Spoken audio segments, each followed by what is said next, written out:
11. Focus. Meaning, giving full attention or concentration to something. Telugu అర్థం దృష్టి కేంద్రీకరణ, ఏకాగ్రత. Synonyms: concentration, attention, alertness. పర్యాయపదాలు ఏకాగ్రత, శ్రద్ధ, దృష్టి. Antonyms: distraction, negligence, carelessness. విరుద్ధ పదాలు విక్షేపం, నిర్లక్ష్యం, అసహ్యోధ.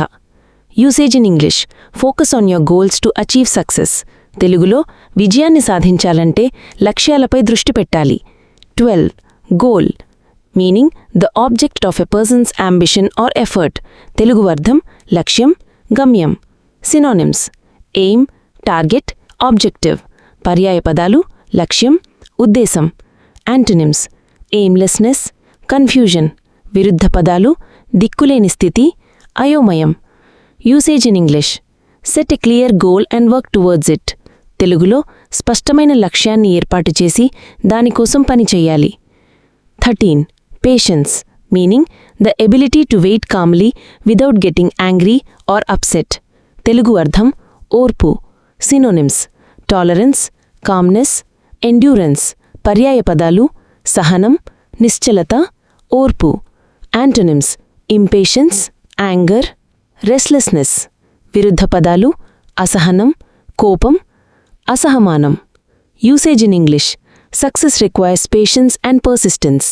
తెలుగులో విజయానికి ఓర్పు మరియు పట్టుదల అవసరం. 14. Motivation.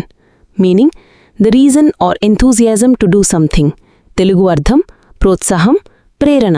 Synonyms: encouragement, drive, inspiration. పర్యాయపదాలు ఉత్సాహం, ప్రేరణ, దెబ్బ. Antonyms: discouragement, disinterest. విరుద్ధ పదాలు నిరుత్సాహం, ఆసక్తి లేకపోవడం. Usage in English: motivation helps us move forward in life. తెలుగులో ప్రేరణ మన జీవితాన్ని ముందుకు నడిపిస్తుంది. 15. Time management. Meaning, the ability to use time efficiently and effectively. Telugu అర్థం సమయపాలన. Synonyms: planning, scheduling, organization. పర్యాయపదాలు సమయ నియంత్రణ, ప్రణాళిక. Antonyms: procrastination, delay, disorganization. విరుద్ధ పదాలు ఆలస్యం, ఆహారమైన నిర్వహణ. Usage in English: time management is crucial for success. తెలుగులో విజయానికి సమయపాలన అత్యంత ముఖ్యమైనది.